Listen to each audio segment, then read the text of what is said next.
What is up, guys? In today's video we're going to be talking about Boogie Bombs because these were unvaulted in yesterday's update, and I think they're going to be the new meta in Fortnite Zero Build. As always, if you guys do enjoy this video, remember to give it a like, subscribe if you like to see more, and comment down below what you think of Boogie Bombs being unvaulted in Fortnite Season 3. And before we get into anything, I just want to say this is a temporary unvault. Fortnite has said that this is just from now until when they unvault Shieldbreaker EMPs. So when they are able to unvault Shieldbreaker EMPs, those will come into the loot pool and Boogie Bombs will be gone. But while Boogie Bombs are in the game, I think they're going to be the meta in Zero Build, unfortunately, because for most of Chapter 3 in Zero Build, we had Boogie Bombs in the loot pool. They were a super effective item, and then the same was true when they were added in Fortnite OG just a few months ago. And now having them in Chapter 5 Season 3 for the time being, I think the same will be true, where they're going to be really powerful, really effective, really good item. The way this item works is it's a grenade that is detonated on impact, and anyone within the radius of it is forced to dance for 5 seconds or until they take damage. The Boogie Bombs drop in stacks of 2, and you can hold up to 10 per stack. And if somebody is in a vehicle that is, and then if they're in a vehicle, but their player is in radius of where the EMP hits, they will be forced out of the car. So you can hit a car and maybe miss the people inside if the people inside aren't in the radius. But if the people in the car are in the radius of where the Boogie Bomb hits, they will be forced out of the car and they will be dancing. And what makes this so busted is not only is it a great counter to cars, it basically is a free win in any fight where you hit the opponent.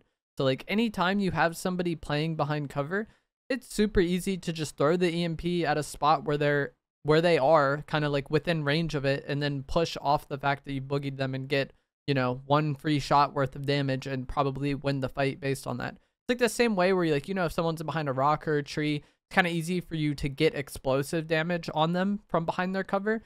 The same is true of Boogie Bombs. So if you throw it at like the ground next to or behind them, but if they're in the radius, they will be affected just like how explosives are. And so it's just incredibly good in Zero Build because of that. Another time where it's like really easy to hit someone with boogies is if you're up in the air or you just have high ground in general and you're looking down on them. So one really easy way to make this happen is to shockwave yourself up and then throw the boogies down, or do the same thing with the nitro fists that were added this season. And this was a very common like tactic or technique that was used for all of Chapter 3 and Fortnite OG with the boogies. You go up, throw it down. So I think the same is going to be true this season with the nitro fists. To avoid getting boogied, I think it's just best to avoid situations where someone has the high ground on you, obviously. When someone shockwaves or uses gloves to go up, you want to do that as well. So if you see someone pushing you and using gloves, you can shoot at them, but once they're within range, you probably want to use gloves yourself. That way you're not on the ground while you're in range of being boogied by them. I feel like this was kind of already true with the gloves because of the ground pound attack. If someone was pushing me with gloves, I would want to go up in the air and then ground pound them after they land. So like boogies kind of changed this, but it was already something that I kind of wanted to do. And then shockwaves are the same way. If someone's trying to shockwave up on you and you think they're going for a boogie play, then, you know, use the shockwaves yourself or use the nitro fist yourself. That way you're not on the ground while they're in the air. When it comes to driving cars, you don't want to just drive right up on somebody, especially if you know they have boogies. Like maybe they've already thrown one at you or they aren't shooting at you. They just like have their hands out. You can't really see it that well in the character's hands. So like if someone's actively trying to like beam you with an AR or crossbow or maybe looking at something else, then like sure, you can maybe try to run them over. But if you don't know what they're doing, I wouldn't want to just drive right up on people and still be in the car. There's times where I kind of drive up on them and then get out of the car and then they throw it at the car and it doesn't affect me because I'm not in the car anymore. But either way, I feel like earlier on in this season, a lot of people would just kind of hang out in their car next to people. And you don't really want to be doing that with Boogie Bombs in the game as they are now. In some instances, it might also be best just to be so close to your opponent that they're likely to hit both of you. I'll have a clip on screen now where I'm fighting somebody, and I know this person is using boogies because I've already fought them early on in the match. And so I just try to put him in a situation where he either has to do nothing at all or boogie both of us or swap to a different weapon. And either if any of those things happen, if he just does nothing, that's a free win for me. If he boogies both of us, it's kind of neutral. And if he decides to swap weapons, that's like free time for me in the fight where I'm like shooting him and he's not shooting me. I accidentally pushed this player away because I have the nitro effect. I still win the game anyways, but my goal there was basically just to be so close to him that we put him in like a terribly awkward situation, because I knew he was going for the boogie play, and kind of having that 50-50-ish fight I thought was more preferable than getting boogie bombed and letting him engage on me when he wants to, you know? Dashes might also be a good way to potentially try to dodge the boogie bomb. If you know someone's using them, you can get the dashes from the green water at Underworld still. When you are boogied, there really isn't much you can do, unfortunately, but I do have like kind of some bits of advice. The first is that you can also use dashes when boogied, which may be helpful in some instances to get away, or maybe kind of lead to the opponent not hitting that great of a shotgun shot, or getting next to a car, which is also good because like even though boogies are a counter to cars, I think being next to a car is one of the best places you can be if you are boogied bombed, because you could just be next to the car, spamming the get in the car button, and then the moment the person shoots you, you just get in the car. The moment you take damage and the boogie effect is off you, you get in the car, and then you can kind of like drive away and reset that fight. They might immediately swap to more boogie bombs and try to hit you, but if like you're fast enough and they're maybe a bit slow, then you can kind of get away and potentially reset that fight while only taking one shot's worth of damage because you got in the car. There likely will be times, like I'll have a clip on screen now where I kind of do that. I'm in a bunker, I get boogied, I dash up the stairs, I get to my car, and then I'm able to like reset this fight a bit. But there likely will be times where you've been boogied and there isn't much you can do to get away. Like you're going to take damage and you probably just need to accept that, which is what I do to that same player when they end up catching up to me and they try to boogie me again. But this time I've healed up a bit, and I also did some damage to them as they were getting the boogie bomb off on me. So this isn't like a super advantageous fight for them anyways. I already have damage on them. And so I kind of just stay here with my crosshair on them. I kind of try to have some erratic movement, like side to side, maybe some crouches, maybe some jumps, but just keeping my crosshair on the opponent the entire time. That way, the moment they do any damage to me and I'm no longer boogied, I can return fire and win the fight.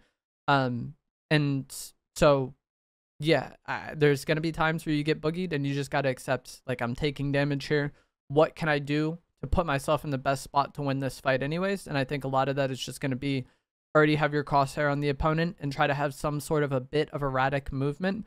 That way, if they do hit you, they don't hit you very hard, or like, you know, you could just throw the shotgun aim off a little bit. If they hit you with 2 pellets on their shotgun, that's going to be a lot less damage than if they hit a perfect shotgun shot to the head. I think really what you want to avoid is being in a situation where you're definitely taking damage, but you turn your back on the opponent and just give them 2 free shots anyways. But that's something a lot of people will do, where they're like, oh, this guy boogie bombed me, I'm going to try to run away. But when they're going to take damage anyways, that running doesn't really help because they're very slow, you know? So they might as well just get ready to return fire rather than getting shot once when they're boogied. Okay, now they can actually return fire, but they have their back to the opponent anyway, so the opponent gets even like further free shots on them, you know? I think a lot of players struggle with this because they kind of like panic when they're in these moments, and you kind of need to be thinking more clearly and just be more like kind of accepting of what's happened and go do the best thing from there. You can also use the storm damage or fall damage to potentially cancel the boogie bomb effect, because any damage you take will cancel it.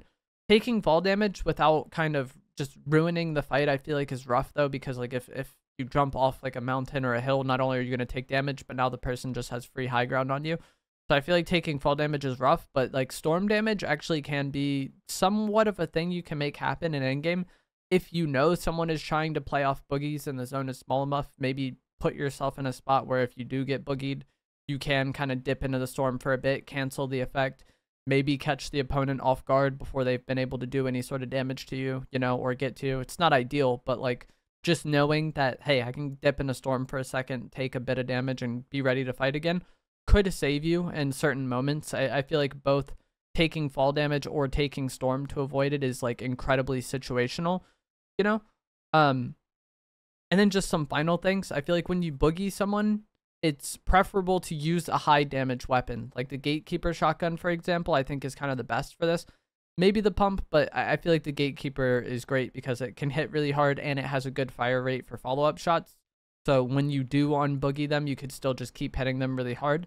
I've had a decent amount of situations where like I fought someone who boogied me, and then they were using a combat shotgun, so they just really didn't get that much damage on me because the combat's damage isn't as good as the gatekeeper. You know, the combat is more of like a consistent spammy shotgun rather than the gatekeeper's hard hitting. So I feel like the gatekeeper or some sort of high damage weapon combos better with the boogies. And then also I feel like in team game modes, it's best to try to team shot somebody. So like, let's say you're playing duos and you boogie bomb the duo. I think it's best for both of you to shoot at player A at the same time and eliminate them, and then maybe boogie player B again before it wears off and do the same thing, or just immediately transition to player B rather than one of you shooting player A and one of you shooting player B, because then both players are unboogied and you basically are just having two 1v1s.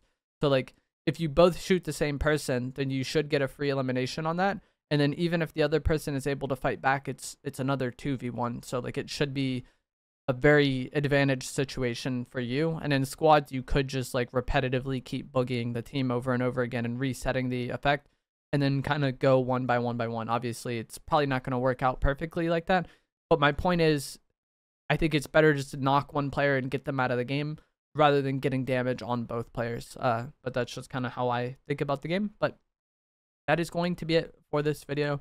I would highly recommend using Boogie Bombs. I think they're incredibly overpowered. They completely counter the cars, and also, and unfortunately, like how one of the best counters to cars was to just use cars yourself, I feel like Boogie Bombs are the same way, where like maybe the best way to win the game is just to boogie them before they boogie you, unfortunately. That's just kind of how it is. I hope they fix whatever is broken with EMPs sometime soon so we can get those in the game rather than Boogie Bombs. But let me know what you guys think down in the comments below. If you found this helpful, informative, interesting, remember to give it a like, subscribe if you'd like to see more, and I will see you guys in the next one.